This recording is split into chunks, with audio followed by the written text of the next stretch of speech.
Ladies and gentlemen, Wolfgang Amadeus Mozart was a genius. I hope you allow me to say that. He wrote music 250 years ago and more, which we still enjoy today. I mean, how cool is that? Could you imagine you do something today and in 2-3 centuries people are still enjoying that music being part of our lives today? Well, I think you have to be a kind of genius in order to achieve that, right? He wrote so many popular music, but he also wrote music that many musicians, many listeners, and I know for sure many of you watching this video right now have never heard about, have never seen, have never studied, don't know even the existence of. And that's a pity, because there are so many cool pieces that he wrote that we kind of have to revive a little bit. One of those is the Prelude in C major, Kachelverzeichnis 284. That's a piece we're going to have a deep dive in today together with you. This prelude is part of some pieces that he wrote in a time, 1777, in which there was like kind of tendency towards more a kind of old language, like studying Baroque music. Music of Bach became like it was on the edge of being rediscovered. Handel was popular. The people started to look back of what was in the past, and so Mozart wrote exercises. This prelude, for instance, you could say a kind of improvisation also. These pieces are therefore very fascinating, but also difficult to perform, because you have to become a little bit Mozart. The Mozart who is like fantasizing at the keyboard. And this piece is a perfect example of just that. I was struggling a little bit with this piece, as many musicians would do, because you left on your own. You're taken outside your comfort zone, outside also the normal convention, so to say, of notation. Again, it's Mozart sitting at the keyboard, kind of really improvising. That's the idea you get. For those of you interested for me to dive even deeper on that, I made a long practicing session, preparation session for the recording of this piece, and that's available on Patreon. So it's a cool session because I actually discover the principles that I'm going to apply for the recording. It's not recorded yet. Soon it will be for this piece. So if you want to have all the information that I apply now, but from the beginning, go on Patreon and you'll find that practicing session over there. So the piece has allegretto, which is of course a normal Italian tempo word. And if you look at the structure at first sight, it's like a normal piece in common time. Allegretto starts with 16th notes, some appoggiaturas. Then you have a second bar with 8 notes, then comes 16th notes again, and then come 32nd notes. And so we have a mixture of note values. And it's difficult to say, okay, are these 32nd notes just ornamental? Are we going to play them very fast? Or do we keep these 32nd notes as a kind of main note structure? Which means that the pulse will become, instead of quarter note, more to the eighth note. I'm going to demonstrate all of that and much more. The conclusion of the story is that in this case, you will have to accept, I think, especially on an instrument like this, that you play an 8th note structure, and it works very well. Let me demonstrate.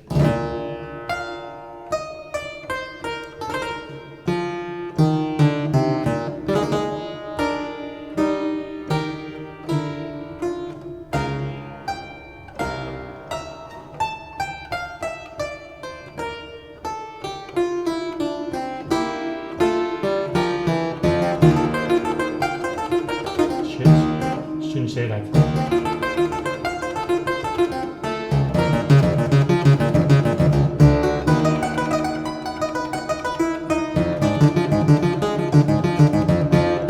You see that if you play these 32nd notes, that very quickly on an instrument like that, they lack a little bit of quality of sound. So I make them important. So notes that you keep into account when you discover, so to say, when you set your tempo floor. But already from the beginning, how strange is this? Just normal. But then, so we're not even started and Mozart starts to modulate.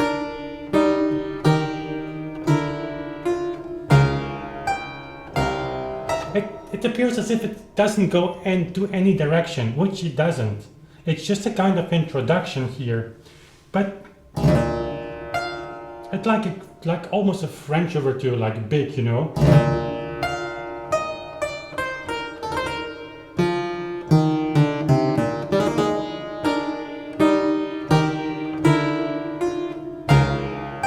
New idea. And a very strange appoggiatura. I've never seen that like this. And whoever says like I have this solution for these appoggiaturas, like I don't think that exists. There is just not enough material left from that time where people really explain all the situations you come across. Like this is something like, but the solution I have is like I just play it as a 16th note.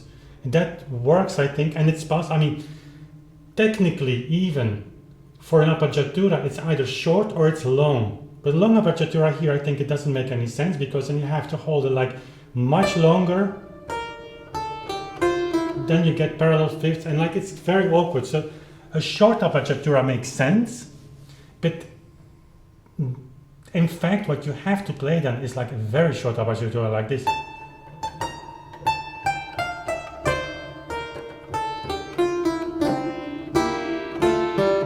But then you have an octave in the bass. That's almost not doable.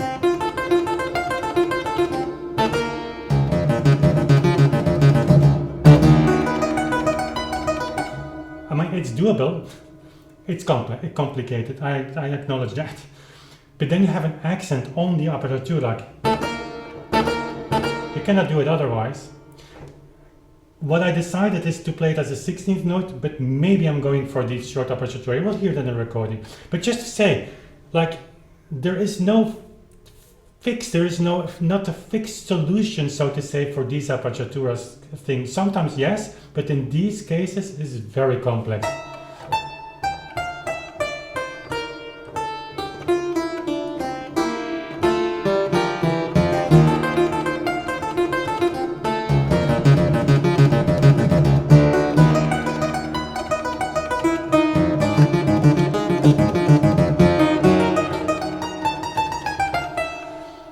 But then, Capriccio, no bar numbers.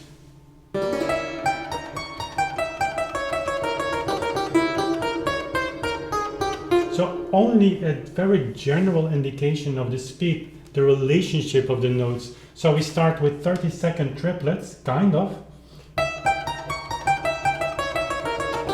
16th notes with the legato bow. Dots on the 16th notes, but there are like 1, 2, 3, 4, 5, 6, 7, 8, 9 notes in one group. So there is no real normal rhythm that is like the foundation of this. It's like completely free.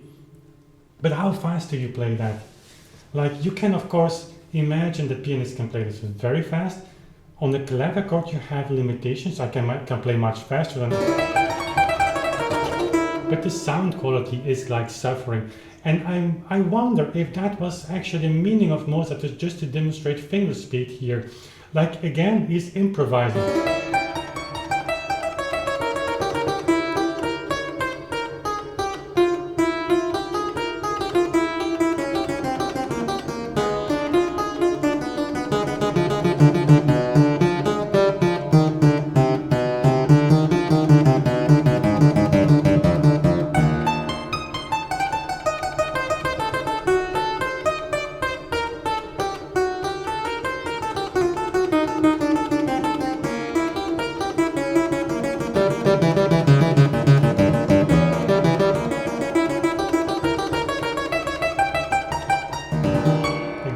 So it's constantly modulated.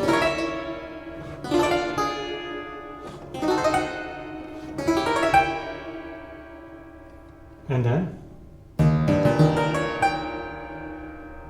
it's very simple, of course, these harmonies, but they're intriguing. And you can imagine when he would really improvise that, and why not? That is fascinating because as a performer, which he would be at that time, he has of course the abilities to guide the listener in the direction that he wants. And we have, as a performer now, of this, let's say, written out improvisation, we have, of course, the obligation to find this intriguing element. And again, you can do that by speeding up, by even using the pedal, if you're the sustaining pedal at the piano. If you want that, I think it would become a little bit blurry.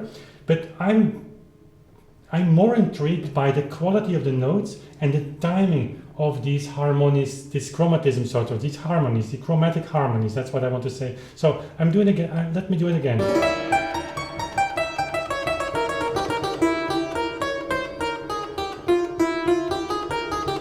Now.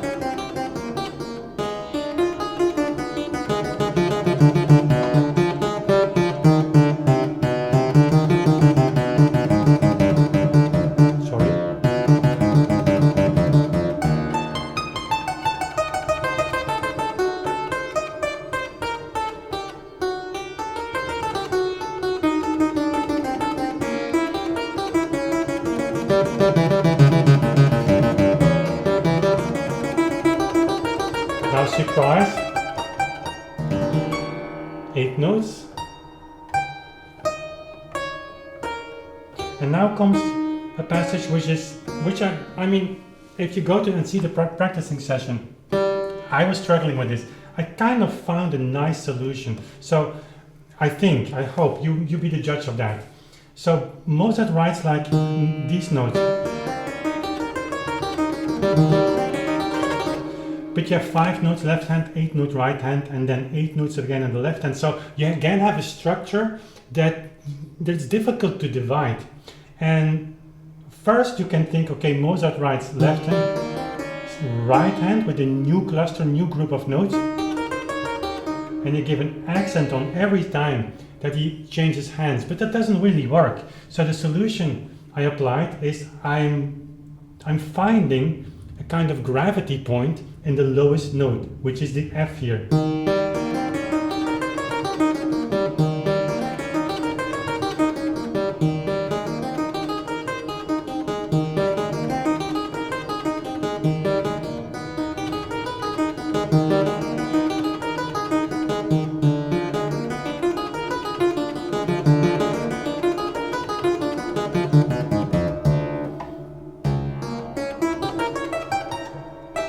And then we come back in the original tempo.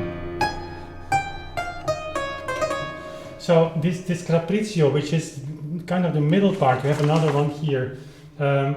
It's cool. Harmonically, not much happens, but it's up to you as a performer to make something out of that. And again, you do it with speed, or you do it with like a kind of intriguing element. And I'm going for the latter.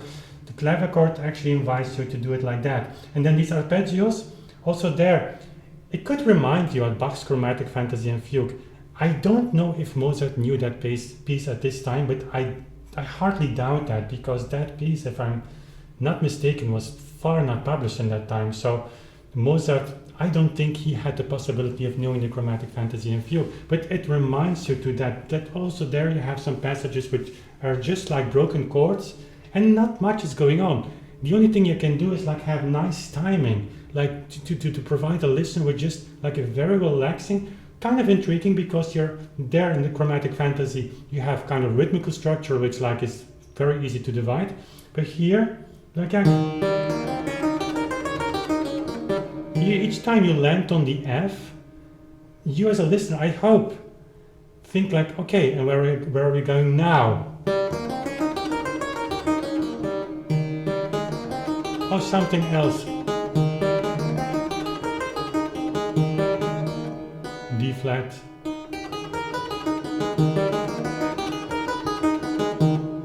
Also here, very subtle. So all like these groups of notes at the were all 7.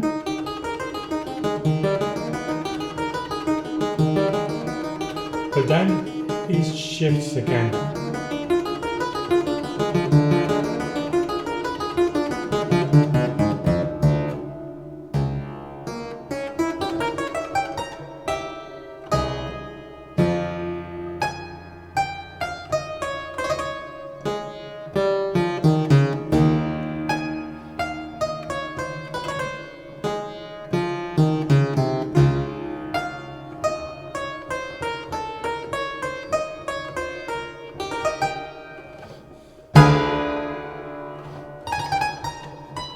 And then again.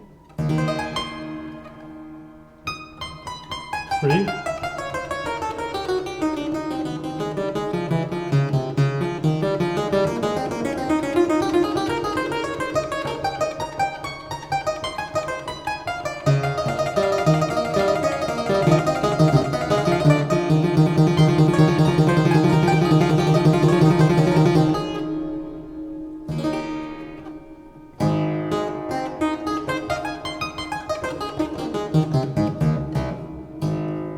Practice this, it's kind of difficult.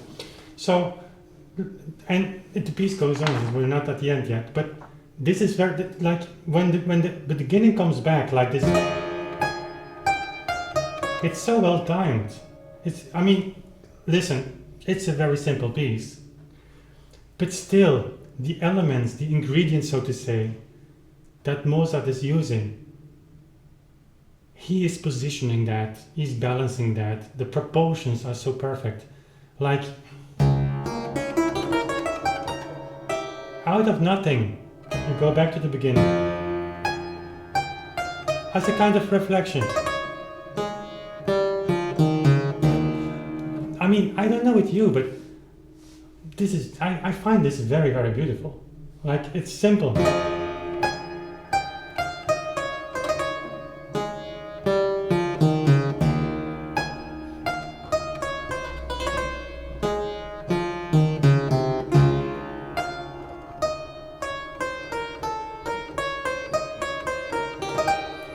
And of course, we talked about that in the Scarlatti video. Like, you, of course, I would say, of course, do not play it like this.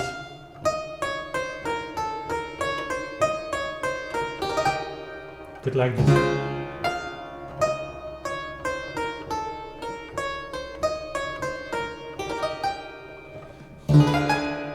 We're not there yet. And then.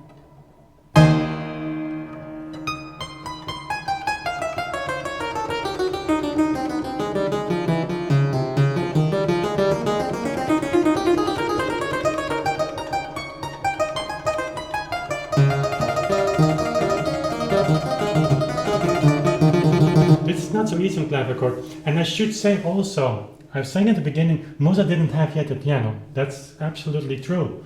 But he knew the piano through his visit in Augsburg with Stein, Andreas Stein, Johann Andreas Stein, the piano builder. He built the first, so to say, I wouldn't say modern pianoforte, but like a pianoforte that Mozart is writing about in his letters. Very cool to read. So it might be that he wrote this piece for that instrument after all.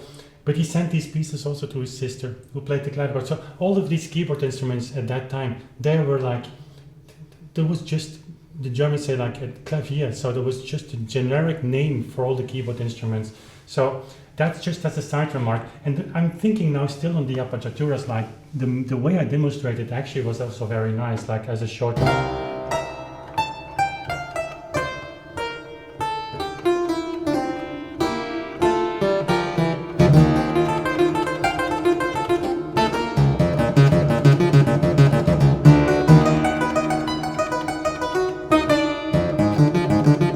I don't know what I'm going to do. In any case, I have to make a decision because otherwise you cannot stay in no man's land, so to say. And then we have an andantino, which is again very untypical Mozart.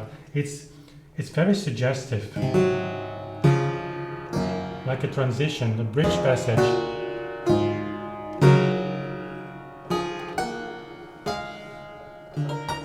Beautiful. So it's just Mozart going through some modulations and some keys. Presto.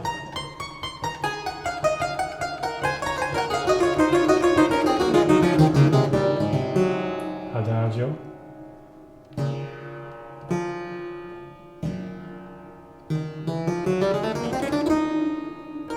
Again andantino.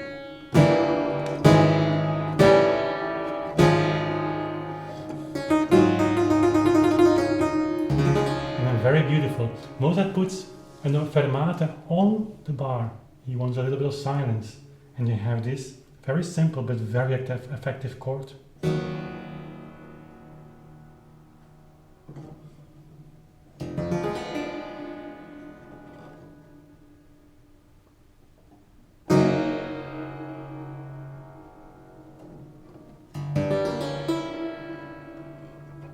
Allegro.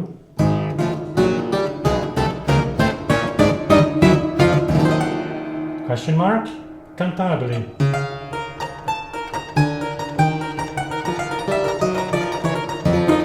Sorry.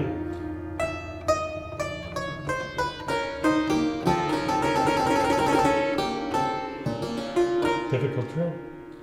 And then you have again a capriccio, but with bar number, so in a normal structure. Again, allegro assai, and people are gonna comment, I can imagine like my tempo is not allegro assai because I don't feel the allegro assai. Well, but that's of course all.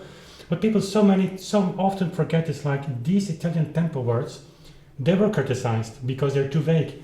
And they're also too vague, not only because what is allegro assai? For you it means something else than for Mozart. We have like a beautiful quote by Camille Saint-Saëns, the composer. In 1914, he wrote about Mozart and his edition of Mozart's keyboard works, piano works. He said, keep in mind that what for Mozart was presto is for us a slow allegro. So the tempi increased, of course, but there's also something else. You have the notation. Here it is clear that Mozart at the end of this piece thinks again in this 8th note structure. And again, you can play over that. You can say, but the harmonic changes, it doesn't matter. I just play, I choose a tempo that works at the beginning, and I'm erasing everything that I see later because that passage of those passages have to comply with what I choose at the beginning. But you can also reverse that and say, okay, what do we hear at the end?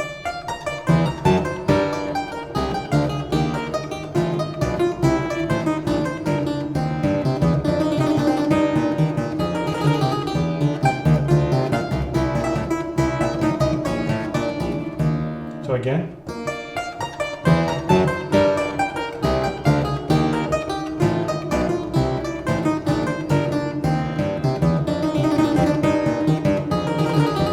Especially this here, so you need time.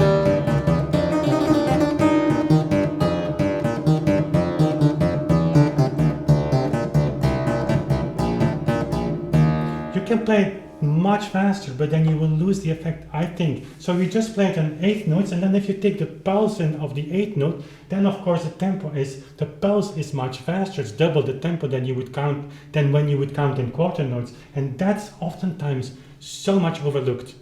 The Italian tempo words give a reference, give a framework within the context of Mozart, not yours, not ours, not mine, in the context of the composer, but then a relationship to the note value that you choose as a basic pulse. So, and then you get this tempo.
Allegro,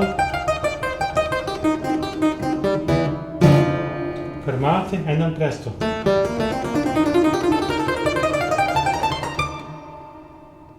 Fermate.